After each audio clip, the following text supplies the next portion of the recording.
My name is Darlene Kowalski, and I'm 67 years old. The day I discovered my own children had been plotting to steal my inheritance for years was the day I realized that blood doesn't always mean loyalty. But before I tell you how I got my revenge, let me take you back to where this all began. I had always been the responsible one in my family. While my siblings pursued their dreams and made questionable life choices, I worked 2 jobs to put myself through college, became a successful accountant, and spent 40 years building a solid financial foundation. I married my college sweetheart, Vernon, and we had 3 children, Leland, Marlene, and Clifton. Vernon and I weren't wealthy by celebrity standards, but we were comfortable. We owned our home outright, had healthy retirement accounts, and through careful investing over the decades, we'd accumulated assets worth about $1.2 million.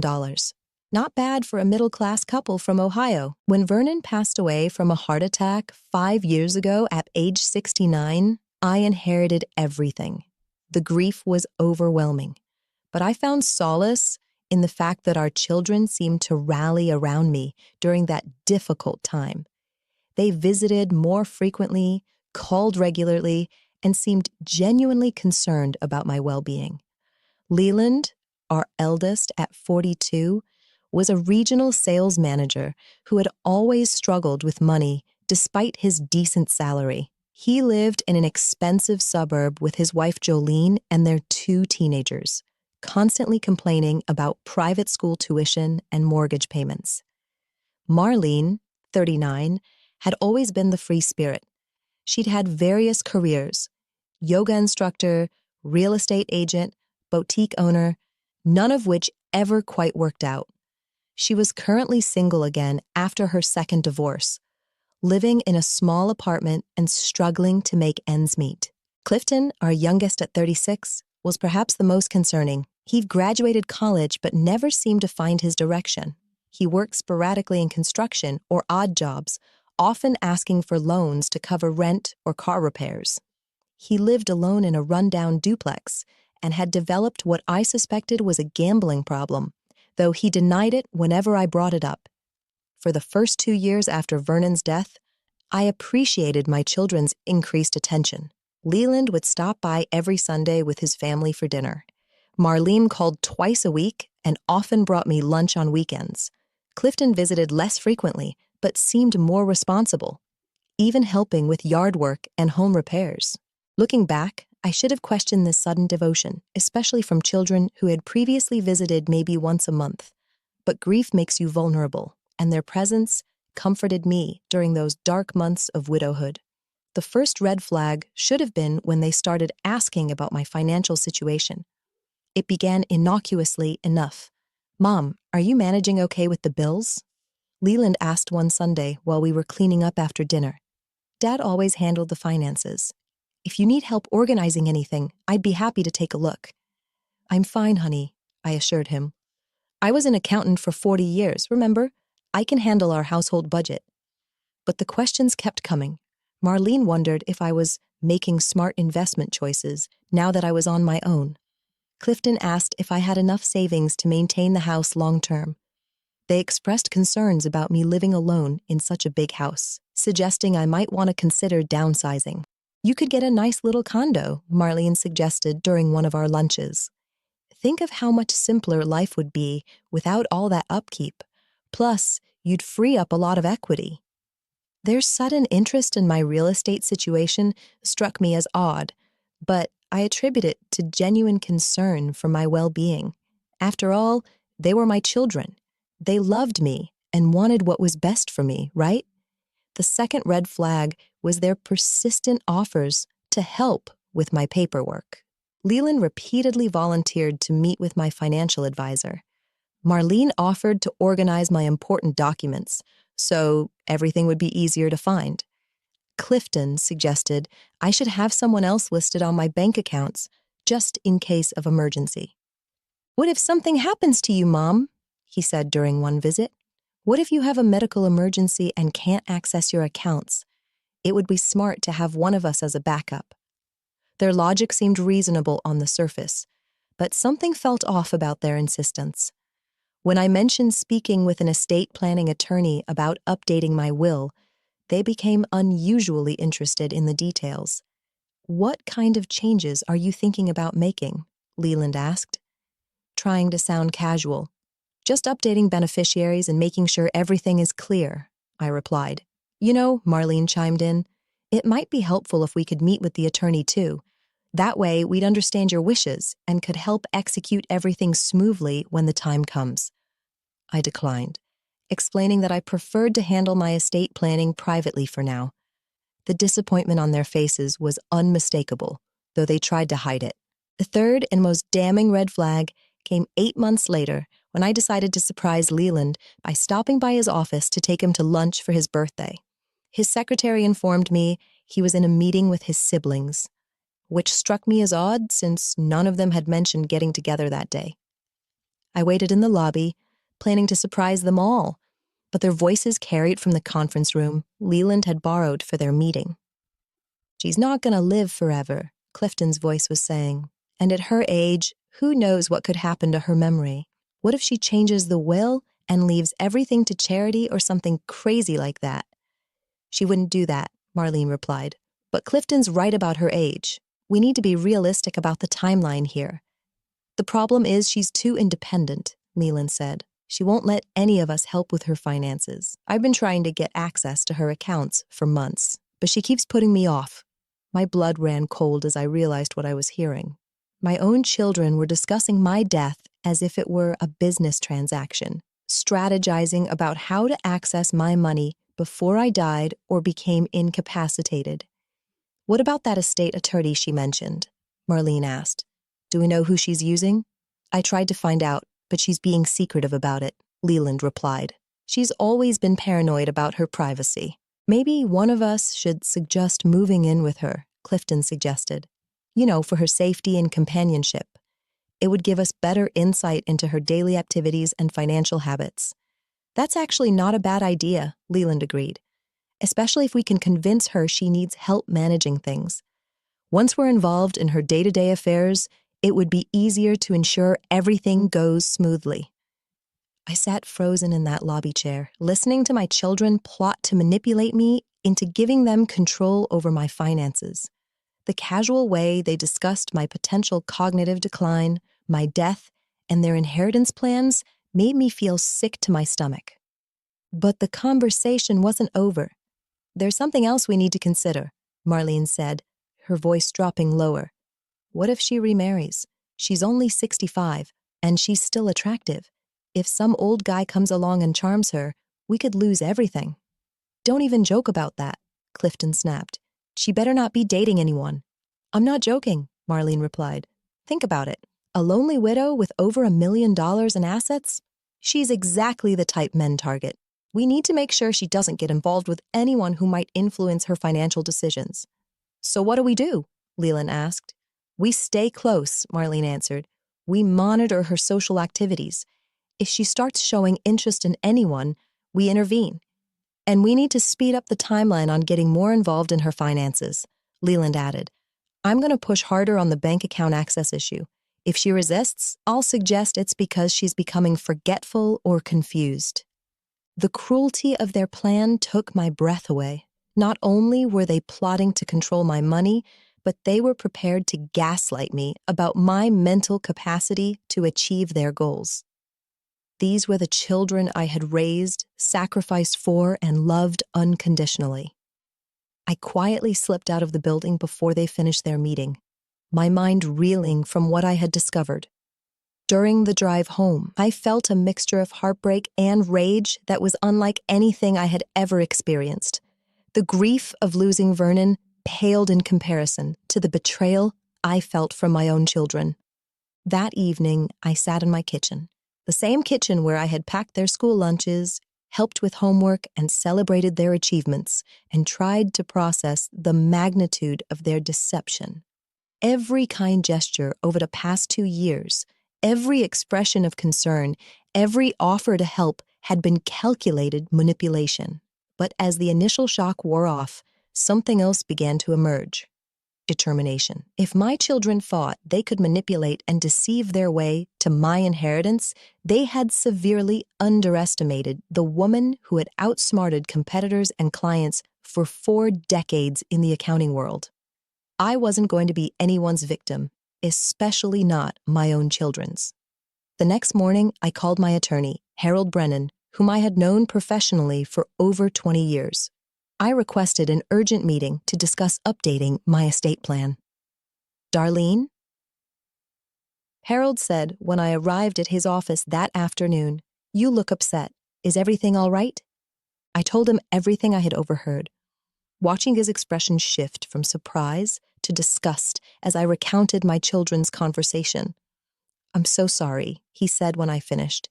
"This kind of elder financial abuse is more common than people realize, but it's particularly heartbreaking when it comes from family members.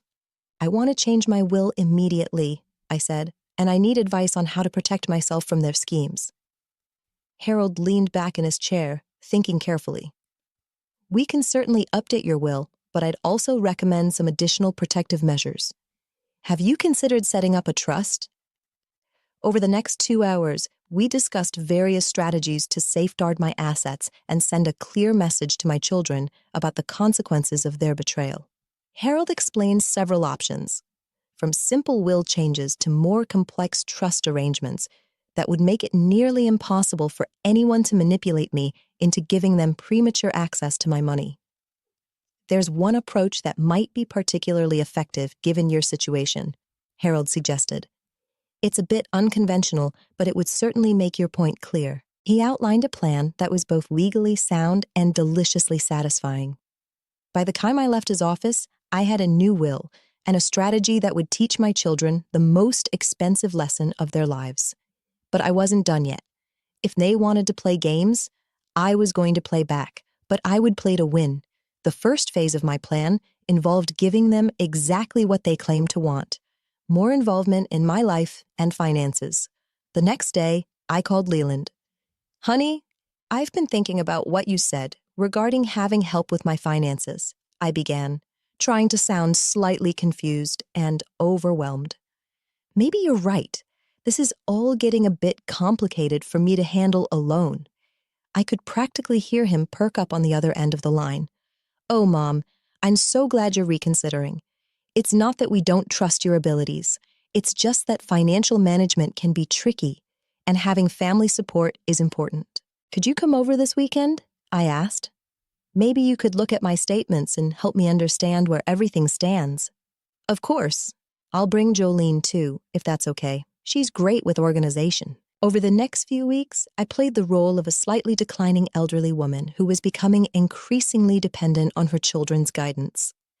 I asked Marlene to help me with my calendar and appointments. I requested Clifton's assistance with home maintenance issues I could have easily handled myself. Most importantly, I began sharing carefully selected financial information with them, just enough to make them think they were gaining access to my affairs while actually giving them nothing of real value. I showed them old bank statements, discussed my concerns about market volatility, and even mentioned that I was considering moving some of my investments around. "Maybe I should just put everything in savings accounts," I suggested during one of Leland's visits. "These stock market fluctuations are keeping me up at night." "Mom, no," he said quickly. "That would be a terrible financial decision. Your money needs to keep growing. Let me help you with a more conservative investment strategy." They were so eager to be involved, so confident that they were manipulating me, that they never suspected I was actually manipulating them. During this time, I also began implementing the second phase of my plan, documenting everything. I started recording our conversations using a small digital recorder Harold had recommended. I kept detailed notes of every suggestion they made, every pressure they applied, and every attempt to rush me into financial decisions. The recordings were particularly revealing. Within a few weeks, I had captured numerous conversations where they attempted to convince me to add their names to my accounts, suggested I was becoming too confused to make good decisions, and pressured me to make changes that would benefit them financially. "You know, Mom," Clifton said during one recorded conversation, "people your age sometimes make mistakes with money. It's not your fault. It's just natural aging. That's why it's smart to have someone younger helping you."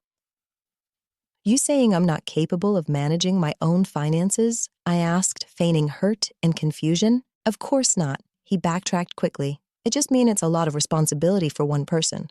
Wouldn't it be easier if you had help?" I was building a comprehensive case of their attempts to manipulate me, complete with audio evidence of their gaslighting tactics and financial pressure. Harold assured me that this documentation would be valuable if they ever tried to challenge my competency or contest my estate decisions. The third phase of my plan was the most personally satisfying, letting them think they were succeeding. I began making comments about feeling overwhelmed and grateful for their support. I mentioned being tired of dealing with financial decisions and wishing I could just let someone else handle all the complicated stuff. Their excitement was palpable. Whelan started visiting twice a week instead of once. Marlene began bringing me paperwork she claimed would simplify my financial management. Clifton offered to accompany me to bank appointments and meetings with my financial advisor. "I think it would be good for me to meet your advisor too," Lewin suggested. "That way I can help you understand his recommendations." "That's probably a smart idea," I replied, playing my role perfectly.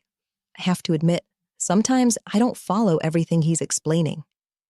They were so close to their goal they could taste it, which made what happened next even more devastating for them. The fourth and final phase of my plan came exactly 6 months after I had overheard their initial plotting session. I invited all three of them to dinner on a Sunday evening, claiming I had something important to discuss. They arrived eager and expectant, probably assuming I was finally ready to hand over control of my finances or announce some major change that would benefit them. Leland brought a folder of financial planning documents. Marlene had prepared a presentation about trust and estate management. Clifton arrived with a notebook ready to take notes about my decisions. We had a pleasant dinner, during which they were all unusually attentive and complimentary.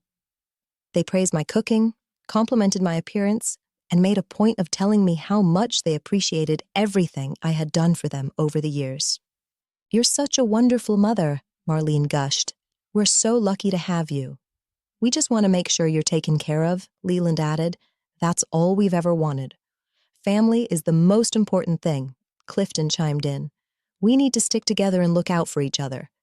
Their performance was Oscar-worthy, and it made what I was about to do feel even more justified. After we finished eating, I suggested we move to the living room for coffee and dessert. Once everyone was settled, I stood up and cleared my throat. "I asked you all here tonight because I have some important announcements to make about my estate and my future," I began.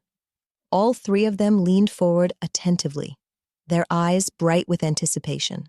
"First, I want you to know that I've made some significant changes to my will and estate planning over the past few months." I paused dramatically, watching their faces. They were trying to look concerned and supportive, while barely containing their excitement. "After much consideration, I've decided to leave the majority of my estate to charity." The silence that followed was deafening. The color drained from their faces as they processed what I had just said. "Mom, what do you mean?" Leland finally asked, his voice strained. "I mean that instead of leaving my assets to family members who might not appreciate them, I've chosen to donate them to organizations that will use them to help people who truly need assistance." "But why?" Marlene asked, her voice rising in pitch. "We're your children. We're your family." "That's an interesting perspective," I replied calmly. "Because based on the conversation I overheard 6 months ago, I got the impression that you viewed me more as a financial opportunity than as your mother." The change in the room's atmosphere was immediate. All three of them went completely still, like deer caught in headlights.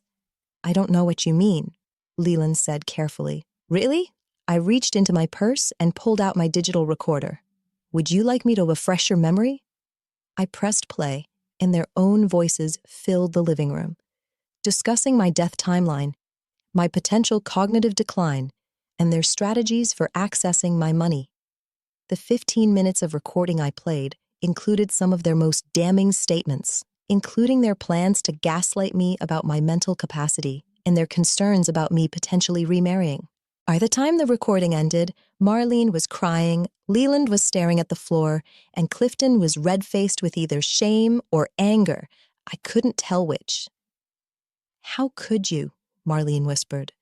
"We're your children. We love you." "Love," I repeated. "Is that what you call plotting to manipulate me into giving you control of my finances? Is that what you call discussing my death as if it were a business transaction?"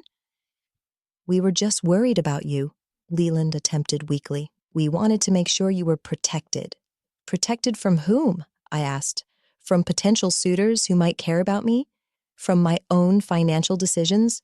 Or protected from the possibility that I might leave my money to someone other than you?" None of them had an answer for that. For the past 6 months, I've watched you implement your plan exactly as I heard you discuss it. You've tried to convince me I'm becoming confused and forgetful. You've pressured me to give you access to my accounts. You've attempted to isolate me from potential romantic relationships. And you've done it all while pretending to care about my well-being. "Mom, please." Clifton finally spoke up. "We made some mistakes, but we do love you. We were just scared about losing you." "Scared about losing me, or scared about losing your inheritance?" I asked pointedly. The question hung in the air, unanswered. "Here's what's going to happen," I continued. "I have legally documented every attempt you've made to manipulate me over the past 6 months, including recorded conversations where you tried to gaslight me about my mental capacity. I have evidence of financial elder abuse that would be very interesting to the authorities if I chose to share it." Their faces went pale. Financial elder abuse is a serious crime, and they knew it. However, I'm not going to pursue criminal charges, because despite everything, you are still my children. But you are no longer my beneficiaries. My house, my investments, my retirement accounts, and any other assets I possess will be donated to organizations that actually help people instead of exploiting them. "You can't be serious," Leland said, his voice cracking. "I'm completely serious. My new will is already filed with my attorney, and I've established a charitable trust that will distribute my assets according to my wishes. The only thing you'll inherit from me is the knowledge that your greed cost you everything." "What about your grandchildren?" Marlene asked desperately. "What about Leland's kids? They're innocent in all this." It was a low blow, trying to use the grandchildren as emotional leverage. But I had anticipated this argument.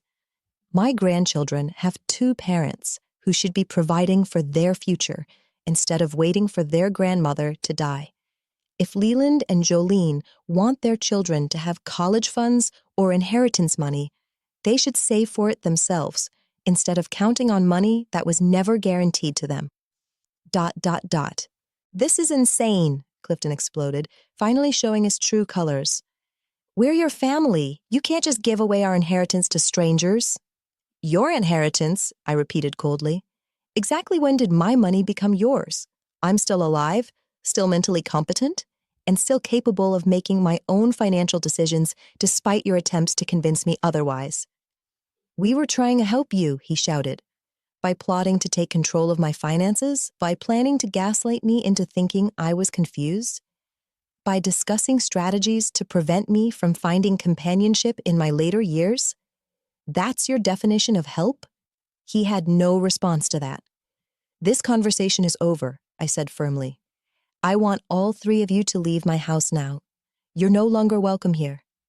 "Mom, please," Marlene begged. "Don't do this. We can work things out. We can go to family counseling. We can fix this." The time to fix this was before you decided to treat me like an ATM machine with a heartbeat. The time to work things out was before you started plotting to manipulate me into giving you control of my finances. You made your choices, and now you have to live with the consequences. They made a few more attempts to negotiate, to apologize, to convince me to reconsider, but I remained firm. Eventually, they realized I wasn't going to change my mind, and they left. That was 3 years ago. I haven't spoken to any of them since that night. Did I feel sad about losing my relationship with my children? Absolutely. It broke my heart to discover who they really were when money was involved. But I refused to reward their greed and manipulation with the very thing they were trying to steal from me. Instead, I've spent the past 3 years living my life exactly as I choose. I've traveled to places I always wanted to see. I've taken art classes and joined a book club. I've made new friends who appreciate me for who I am, not what I might leave them when I die. And yes, I've even started dating. I met a wonderful man named Eugene at my book club. He's a retired teacher, widowed like me, and we enjoy each other's company immensely. We go to movies, try new restaurants, and take weekend trips together. He has his own financial security and has never once asked about my money or assets. My children would be horrified to know that I'm considering marrying Eugene next year. They would probably see it as the ultimate betrayal, the final nail in the coffin of their inheritance dreams. But that's exactly why I know Eugene is the right man for me, because he makes them angry for all the wrong reasons. Charitable trust I established has already begun making donations to organizations I care about. Literacy programs, senior centers, scholarships for first-generation college students, and financial assistance for widows who are struggling with their new circumstances. My money is helping people who genuinely need it, rather than funding the expensive lifestyles of my ungrateful children. Do I have any regrets about my decision? Only one. I wish I had discovered their true nature sooner, so I could have spent less time being manipulated by people who were supposed to love me unconditionally. To anyone listening who might be in a similar situation, I want you to know that you don't have to be anyone's victim, even if they're your own family members. You have the right to make your own financial decisions, to live your life as you choose, and to leave your money to whomever you want. Don't let anyone pressure you into making decisions based on guilt, fear, or obligation. Don't let anyone convince you that you owe them an inheritance simply because they're related to you. And most importantly, don't let anyone gaslight you into thinking you're not capable of managing your own affairs. Your money is yours to do with as you please. If your family members are more interested in your assets than your well-being, then they don't deserve either. As for my children, I hope they've learned something from this experience, though I suspect they probably just see themselves as victims of their unreasonable mother. They might even tell people that I'm crazy, or that I was manipulated by my new boyfriend into changing my will. But I have 3 years' worth of documentation proving that I made these decisions with a clear mind and full understanding of the consequences. I have recordings of their manipulation attempts and detailed notes about their behavior. If they ever try to challenge my mental competency or contest my estate plan, they're going to find themselves in a legal battle they cannot win. The last laugh, as they say, will be mine. I'm now 70 years old, in good health and happier than I've been in years. I have genuine relationships with people who care about me, not my money. I have the satisfaction of knowing my assets will help people who truly need assistance. And I have the peace of mind that comes from standing up to people who tried to take advantage of me, even when those people were my own children. Sometimes the greatest act of love is refusing to enable someone's worst behavior. By cutting my children out of my inheritance, I removed the incentive for them to continue treating me as a means to an end rather than a person deserving of respect. I don't know if they'll ever change, but I know I've changed. I'm no longer the grieving widow they thought they could manipulate. I'm a strong, independent woman who refuses to be anyone's victim. And that, I think, is the best inheritance I could give myself. But life, as I've learned, has a way of surprising you when you least expect it. Just when I thought my story was over, When I believed I had closed the chapter on my relationship with my children forever, fate decided to throw me one more curveball. It was a Tuesday morning in October, exactly 3 years and 2 months after that final confrontation in my living room. I was in my kitchen, preparing breakfast for Eugene and myself. We had officially moved in together 6 months earlier when the doorbell rang. Eugene was still upstairs getting dressed, so I answered it myself. Standing on my front porch was a young woman I didn't immediately recognize, though something about her features seemed familiar. "Mrs. Kowalski?" she asked hesitantly. "I'm sorry to bother you. My name is Emma Chen Kowalski. I'm Leland's daughter." My heart nearly stopped. Emma was my granddaughter, though I hadn't seen her since she was 15. She was now 18, a beautiful young woman with her father's eyes, but a gentleness in her expression that he had lost somewhere along the way. "Emma," I breathed, hardly believing she was standing there. "What are you doing here? Does your father know you're here?" She shook her head quickly. "No, and please don't tell him. I need to talk to you about what happened between you and Dad and Aunt Marlene and Uncle Clifton." I hesitated. Part of me wanted to protect myself from any more manipulation or heartbreak. But this was my granddaughter, and she looked genuinely distressed. "Come in," I said, stepping aside. "Would you like some coffee?"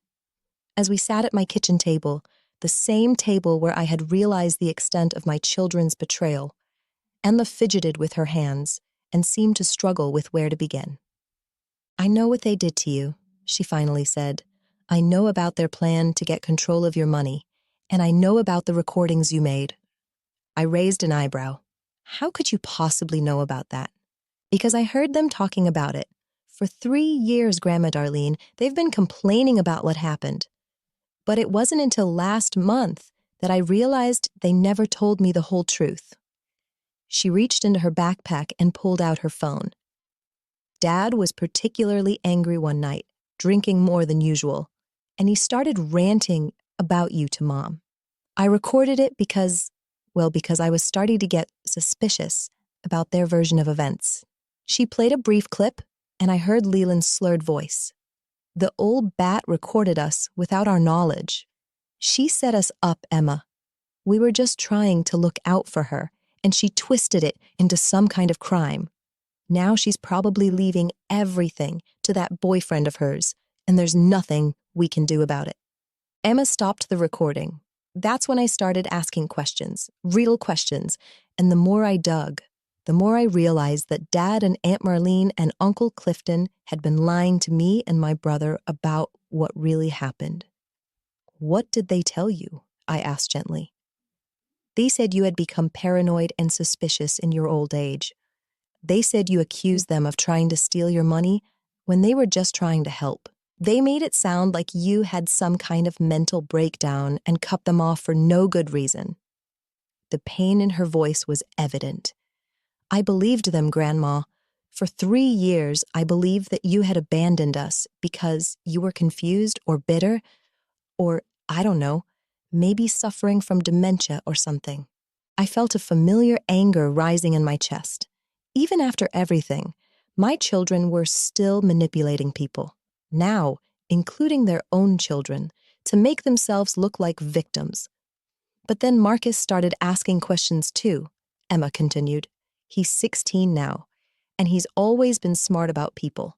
He said something didn't add up about Dad's story, especially the part about you being mentally unstable." Marcus was Leland's younger child, my grandson. I remembered him as a thoughtful boy who loved to read and ask probing questions. Marcus pointed out that if you were really having mental problems, wouldn't we have heard about it from other sources? Wouldn't there be signs? And why would you only cut off our family if you were just generally confused or paranoid? Emma leaned forward intently. "So I started investigating. I found out you were still active in your book club, still volunteering at the library, still managing your own affairs. I talked to some of your neighbors. Mrs. Patterson next door remembers me from when I was little, and she said you seemed happier and more social than ever." I was impressed by her detective work, but also saddened that she had felt the need to conduct it. The final piece came when I overheard Dad talking to Uncle Clifton on the phone last week. He was complaining about you dating someone, and he said, and I quote, "We never should have discussed our plans where she could hear us. If we had been more careful, we'd be managing her money by now instead of watching her waste it on some random old guy." Emma's eyes filled with tears. That's when I knew they had been lying to me all along. You didn't cut them off because you were confused or paranoid. You cut them off because they were trying to steal from you. I reached across the table and took her hand. "I'm so sorry you had to learn about your father this way, sweetheart." "I'm sorry I didn't figure it out sooner," she replied. "I'm sorry I believed their lies about you. And I'm sorry I didn't try to contact you before now." We sat in silence for a moment, both processing the weight of the situation. "Why are you here now?" I asked gently. "Because I graduate from high school in 6 months, and I start college next fall. I got into Northwestern. I want to study psychology. But Dad says the family can't afford it. He keeps talking about how much easier things would be if you hadn't stolen our inheritance." She made air quotes around the word stolen, and I could hear the disgust in her voice. "He actually uses that word, stolen, all the time. He acts like he took something that belonged to him. But it's your money, Grandma. You earned it. You should be able to do whatever you want with it." The maturity in her voice impressed me. At 18, she had more wisdom and integrity than her father had shown at 45. "There's something else," Emma continued. "Dad has been trying to get me to visit you. He wants me to try to reconcile with you and then gradually bring up the subject of the inheritance." My blood ran cold. "He wants to use you to manipulate me?" She nodded sadly. "He thinks that if I can get back into your good graces, maybe I can influence you to change your will back. He's been coaching me on what to say, how to act remorseful about not staying in touch, how to mention my college expenses, and Marcus's future education costs." The audacity of it took my breath away. 3 years later, and Leland was still scheming, still plotting, still treating me like a mark to be conned. Now he was trying to use his own daughter as bait. "But I'm not here to manipulate you," Emma said quickly, seeing my expression. "I'm here to apologize for believing their lies and to tell you the truth about what they're planning. You deserve to know that they haven't given up on getting your money."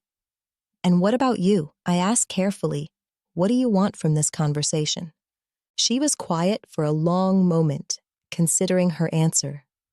"I want to get to know my grandmother again, if you'll let me. I want to understand who you really are, not the version of you that Dad and Aunt Marlene have been selling for the past 3 years. And I want you to know that not everyone in your family is like them." Just then, Eugene came downstairs, and I introduced him to Emma. He was gracious and welcoming, offering to give us privacy to talk, but Emma insisted he stay. "If you're important to Grandma Darlene, then I'd like to get to know you too," she said simply. Over the next 3 hours, Emma told us more about what had been happening in my children's lives since our estrangement. Leland's financial situation had gotten worse, not better. He had been passed over for several promotions at work, partly due to performance issues, but also because of what Emma described as attitude problems. He had become increasingly bitter and resentful, blaming his mother's selfishness for his family's financial struggles. Marlene had attempted to start another business venture, a wellness coaching service, which had failed spectacularly, leaving her deeper in debt. She had been forced to move in with a friend and was working at a local retail store to make ends meet. Clifton's gambling problem had indeed worsened. He had lost his apartment. I was currently living in Leland's basement, a situation that was creating significant tension in that household.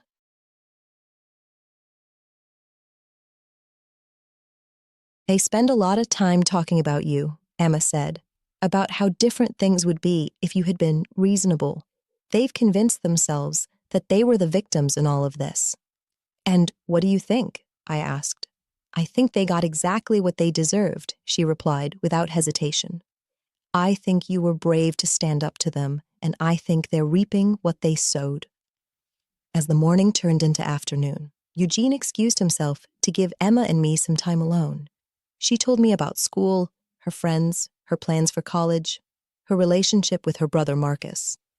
She was intelligent, thoughtful, and seemed to have inherited none of her father's sense of entitlement.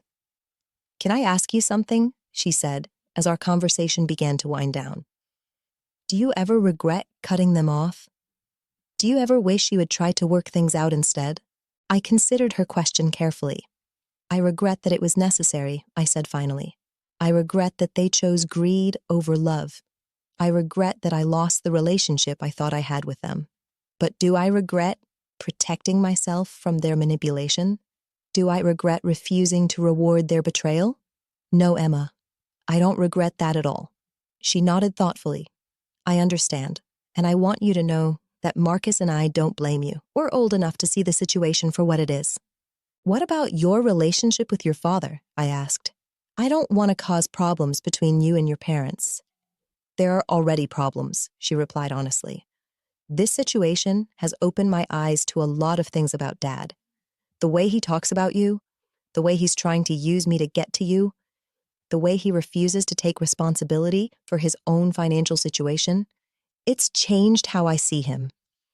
Before Emma left that day, I made her promise to keep in touch. I gave her my phone number and email address, and she gave me hers. We agreed to meet for lunch the following week. "What will you tell your father about today?" I asked as she gathered her things. "I'll tell him I couldn't find you at home," she said without missing a beat. Which is technically true. The woman he described to me doesn't exist here. The bitter, confused, paranoid old lady he told me about, she's not here. I found someone completely different. After Emma left, Eugene and I spent the evening discussing what had happened. He was amazed by her maturity and integrity, but concerned about the potential complications her presence might create in my life. "Are you worried that she might be playing a long game?" he asked gently. "That this might be a more sophisticated version of what her father tried to do?" I had considered that possibility, but my instincts told me Emma was genuine. I think she's exactly what she appears to be, a young woman who was lied to about her grandmother and wanted to learn the truth for herself. "And if you're wrong, then I'll deal with that when it happens. But I don't think I am wrong." Eugene, when she talked about her father's behavior, there was real disappointment in her voice, real sadness. That's not something you can fake. Over the next few weeks, Emma and I developed a cautious but genuine relationship. She visited twice more, and we talked on the phone regularly. She told me about her college plans, her part-time job at a local bookstore, her volunteer work at an animal shelter. More importantly, she gave me updates on Marcus, who was apparently eager to reconnect with me as well, but was afraid of his father's reaction. "He asked me to give you this," Emma said during one of our phone calls, and texted me a photo of a drawing Marcus had made. It was a detailed sketch of a tree with the words, "Family roots can grow in new directions," written beneath it. The drawing made me cry. Not tears of sadness, but tears of hope. Maybe I hadn't lost all of my family after all. Maybe some relationships could be salvaged, even if others couldn't. But of course, my children weren't going to let this new development go unnoticed.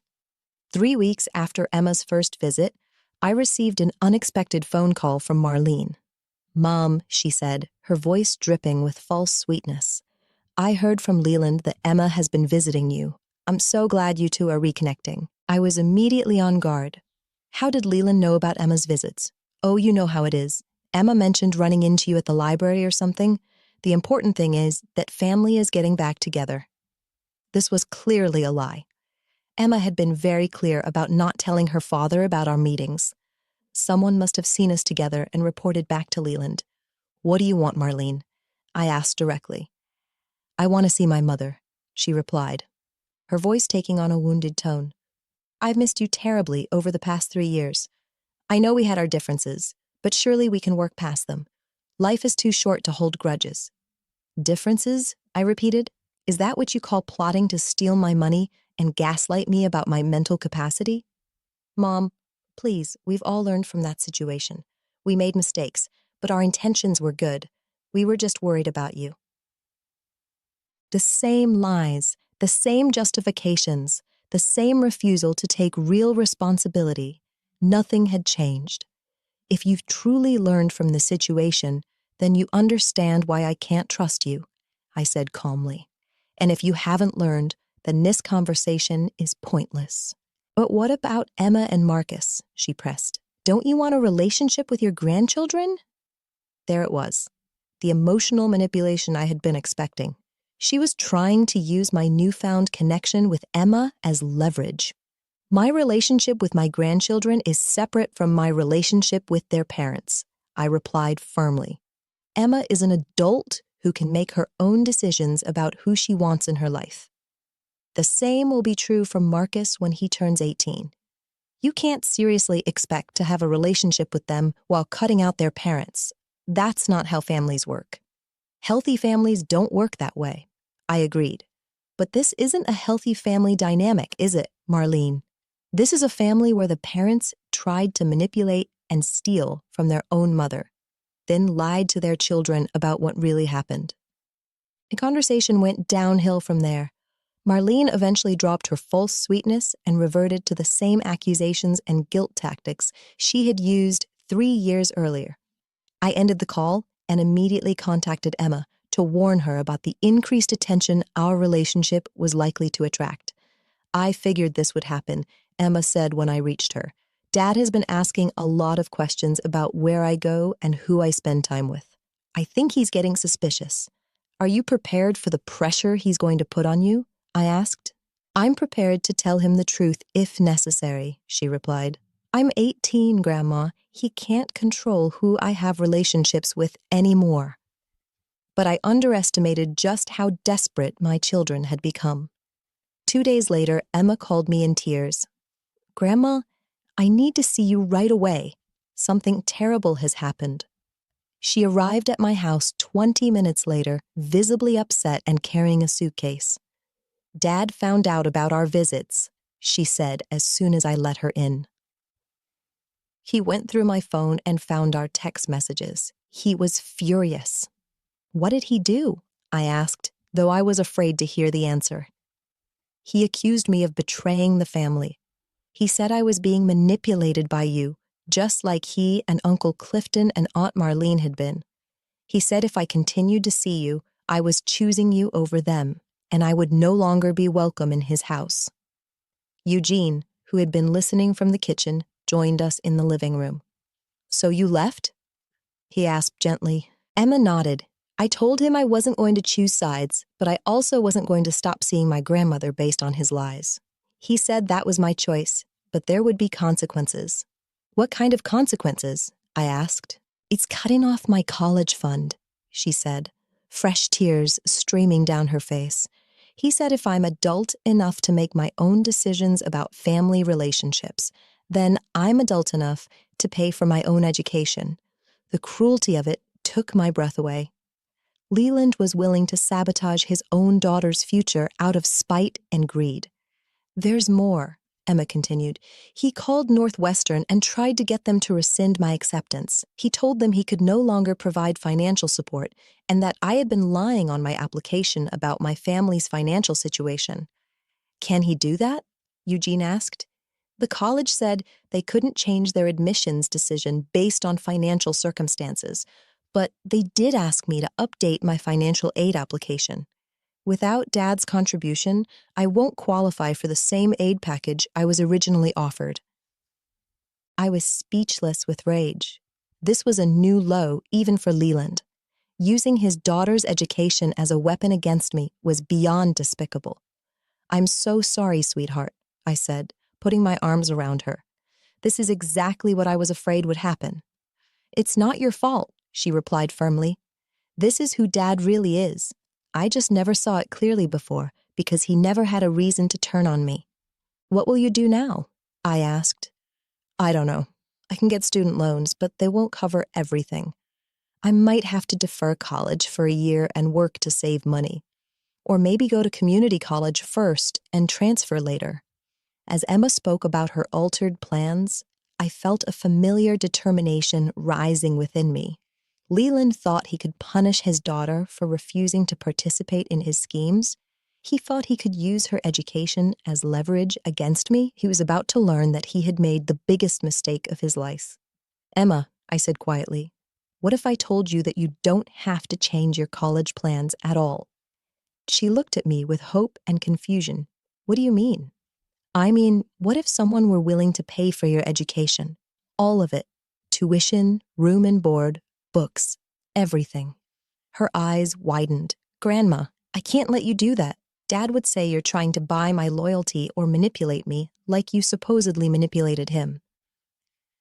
"Let me ask you something," I replied. "If a complete stranger offered to pay for your college education through a scholarship or grant, would you consider that manipulation?" "No, of course not." "Then why would it be manipulation when someone who loves you wants to invest in your future?" Eugene smiled and nodded approvingly. "Your grandmother is right, Emma.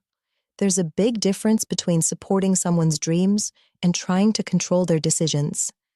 That evening, after Emma had settled into our guest room, I insisted she stay with us until she figured out her living situation. I called Harold Brennan, my attorney. "Harold, I need to set up an educational trust fund," I told him, "and I want to do it in a way that ensures my son can never interfere with it." "For Emma," he asked. "For Emma and Marcus both. If Leland wants to use education as a weapon, then I'll make sure his children have alternatives." Over the next week, Harold helped me establish a comprehensive educational trust that would pay for both of my grandchildren's college expenses, as well as graduate school if they chose to pursue it. The trust was structured so that Leland could never access the funds or interfere with the disbursements. But I wasn't finished. If my son wanted to play hardball, I was going to show him what a real power play looked like. I also had Harold draft a formal cease and desist letter, warning all three of my children that any further attempts to harass me, manipulate my grandchildren, or interfere with my relationships would result in legal action.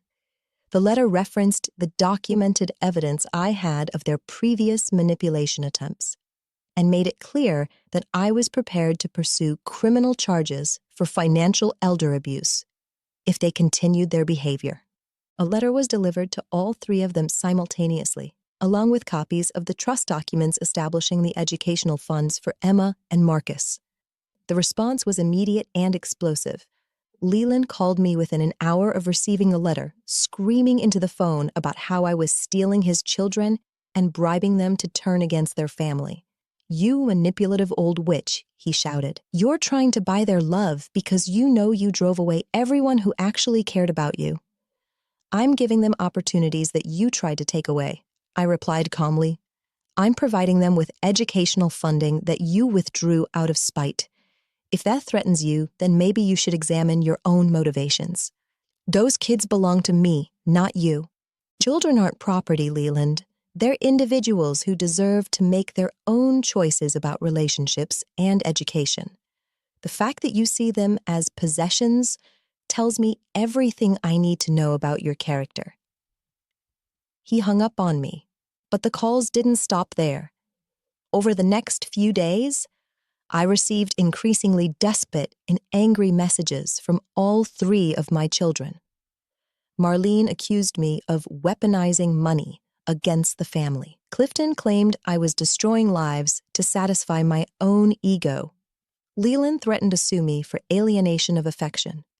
Harold assured me that none of their legal threats had any merit, and the educational trust was completely bulletproof. "They can't touch it," he said confidently, "and if they continue to harass you, we can get a restraining order."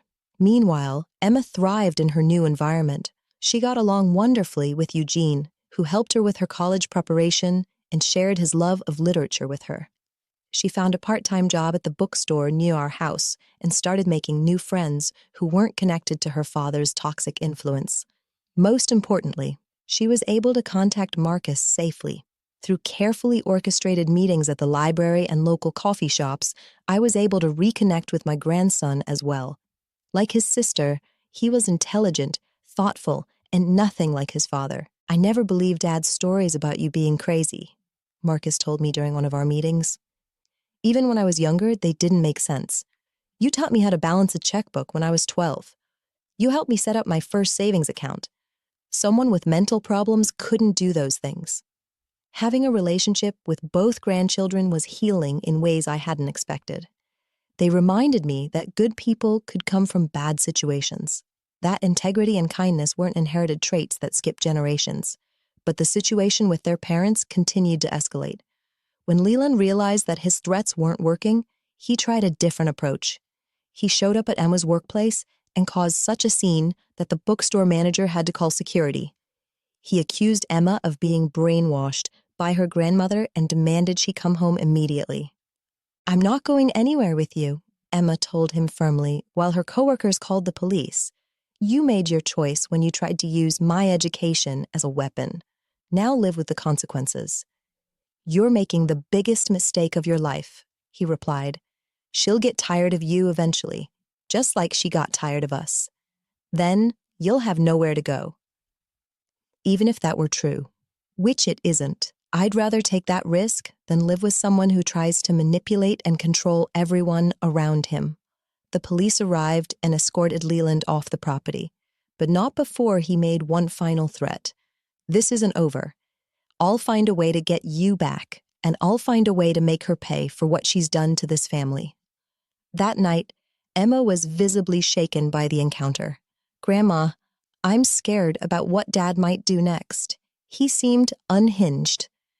I was concerned too, but I tried to reassure her. "We have legal protections in place, sweetheart, and we have evidence of his harassment. If he escalates further, we can pursue more serious legal remedies." But I underestimated just how far Leland was willing to go in his desperation and rage. The next phase of his campaign was more sophisticated and more dangerous than anything I had anticipated, and it would test everything I thought I knew about protecting myself and the people I loved from family members who had become adversaries. The war wasn't over. In fact, it was just beginning.